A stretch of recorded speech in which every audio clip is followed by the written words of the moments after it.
Every single day, millions of people wake up and go to work. Some of them will build real wealth. Most of them won't.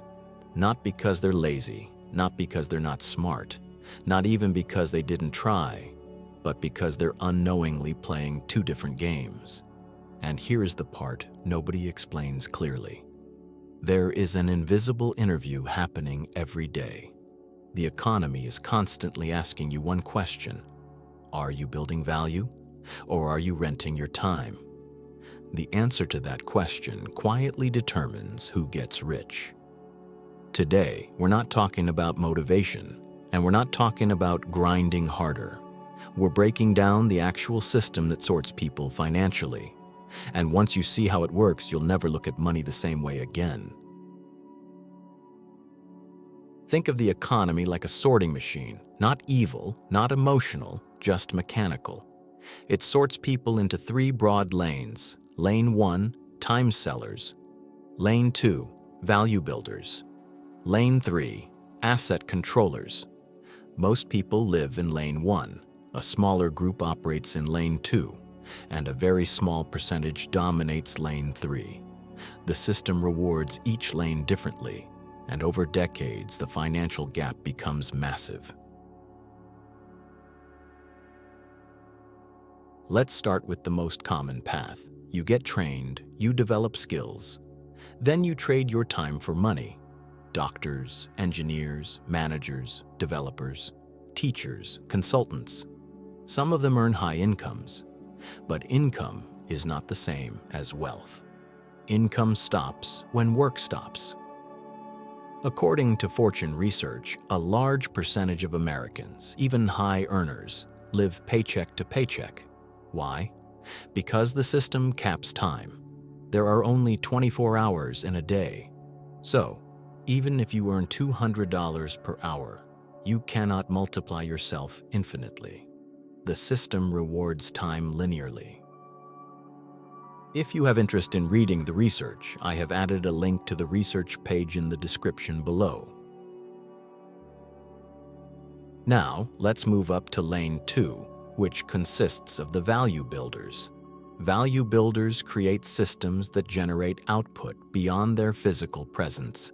These set of people include founders, creators, product designers, and software builders. When someone launches a SaaS company and 10,000 people subscribe, revenue scales without 10,000 hours of labor. That's operational leverage. Look at companies like Amazon in its early years. Jeff Bezos wasn't delivering every package. He built a system. By 2023, Amazon generated over $500 billion in annual revenue. That scale was not achieved by selling hours. It was achieved by building infrastructure. Lane 2 introduces scalability. Moving on, let's talk about Lane 3, which consists of the asset controllers. Lane 3 is where the wealth gap explodes. Asset controllers own pieces of systems. They own equity, they own funds, they own real estate portfolios, and they allocate capital. When Apple's market capitalization crossed $3 trillion, shareholders benefited from decades of compounded growth. You didn't need to work at Apple. You needed to own Apple. Ownership disconnects wealth from labor. And here's where the tension builds. If someone stays in Lane 1 for 40 years, their financial ceiling is determined by income and savings rate. If someone transitions into ownership early, their financial ceiling is determined by compounding. The S&P 500 has historically returned around 8 to 10% annually over long periods. At 10% annual growth, $10,000 becomes roughly $174,000 in 30 years. Not because of effort, but because of math. The system respects compounding more than effort. Here's the uncomfortable part. The system does not advertise Lane 3. Traditional education prepares people for employment, not capital allocation. We learn how to pass exams, not how to evaluate businesses. We learn how to perform, not how to position. So most people never even realize they're in the wrong lane.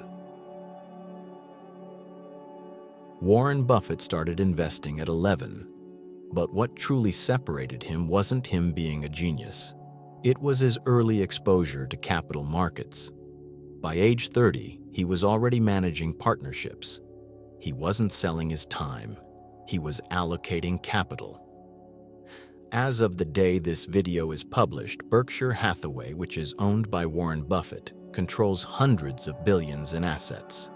The system rewarded capital allocation skill exponentially. Every system has rules. In wealth creation, the core rules include Rule 1. Ensure capital flows toward efficiency. Rule 2. Ensure ownership captures upside. Rule 3. Ensure leverage accelerates outcomes. Rule 4. Ensure time magnifies advantages. Rule 5. Ensure risk management preserves gains. If you violate these rules consistently, the system penalizes you, not emotionally, but mechanically. Leverage isn't just debt, it's code, it's media, it's teams, it's brand, it's distribution. For instance, a YouTube channel with 1 million subscribers has distribution leverage, a software product has digital leverage, an investor using margin carefully uses financial leverage. If used recklessly, leverage destroys. But when used strategically, it compresses decades into years. The system amplifies leverage. According to Federal Reserve data, the top 10% of households in the United States own a majority of equities. Why does this even matter? This is because equities represent ownership of productive assets. When corporations grow profits, shareholders benefit. If you don't own assets, you don't participate in that growth. That's the capital gap. Think of this scenario where two people earn the same income. One upgrades his lifestyle immediately he receives his income, and the other acquires productive assets. 10 years later, their trajectories diverge dramatically. The system filters through your behavior towards money. It filters through impulse versus patience, consumption versus allocation, and ego versus compounding. During the financial crisis in 2008, markets crashed. Many people panicked and sold their assets. Others accumulated assets at discounted prices. Over the next decade, markets recovered and surpassed previous highs. The system rewarded those people with emotional discipline and perseverance, but punished the ones who panicked. Capital rarely moves randomly. It moves through networks. Silicon Valley thrives because capital, talent, and infrastructure concentrate there. If you pitch a startup in a dense capital ecosystem, your probability changes. Proximity influences access. The system rewards positioning. If someone works 40 years without owning productive assets, their retirement depends entirely on savings and social programs. But if someone builds or acquires assets, their retirement becomes optional. This is not about status, it's about optionality. Optionality is the real luxury. So here's the real question. Are you optimizing for income or for ownership? Because the system that decides who gets rich doesn't care about your job title. It measures how much assets you own and control. So, what are the practical steps you need to position yourself among the asset controllers? 1. Acquire small ownership early.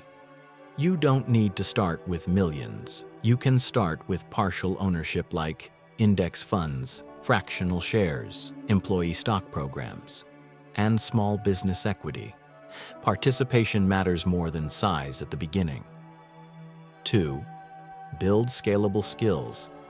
Make sure you learn skills tied to the working system. Learn skills like capital allocation, marketing, technology, negotiation, and financial literacy. These skills plug directly into value creation and ownership. 3. Protect downside. Wealth is not only built, it's protected. Avoid any catastrophic risk. Maintain liquidity and diversify intelligently. Survival allows compounding. 4. Think in decades. The system runs on long time horizons. Monthly and quarterly thinking only builds income, while decade thinking builds wealth, because building real wealth takes time. So the one question you should always ask yourself is, what can I own for the next 20 years? This is not about resentment, it's about awareness. The system that decides who gets rich is not mystical, it's structural. It rewards ownership over labor, leverage over effort, patience over impulse, allocation over consumption, compounding over ego, and positioning over motion. You may not control where you start, but you can decide which lane you stay in, and over time, small strategic shifts compound. The economy is not interviewing your personality, it's evaluating your positioning instead. If this breakdown gave you clarity, take a second and like the video. Subscribe to our channel to learn, stay informed, and get deeper insight into topics like this. Comment below, which lane are you currently in, and which one are you moving toward? Because once you understand the system, you stop chasing money emotionally, and you start aligning with the rules that actually generate it. And that alignment is what quietly decides who gets rich. Thank you for watching, and I will see you in the next video.